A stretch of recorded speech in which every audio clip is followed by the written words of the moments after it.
श्रीगोमात्रे नमः। अद्य दिवसः तिथिवारनक्षत्रम्।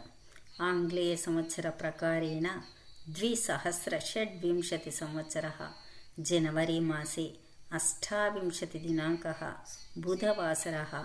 इदानीं सनातनपञ्चाङ्गप्रकारेण श्रीविश्ववसुनामसंवत्सरे उत्तरायणे शशिरऋतौ माघमासे शुक्लपक्षे दशम्यां तिथौ बुद्धिज्ञानवासरे कृत्तिकानक्षत्रे मनसिजः पुत्रस्य अनुग्रहप्रसादसिद्धिरस्तु सर्वेषामपि।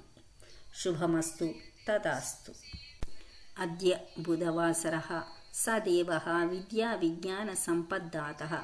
तत्कारणात् बुधनामस्मरणम् आवश्यकम्। तत्सन्दर्भार्थम् अहम् एकं श्लोकं पठामि।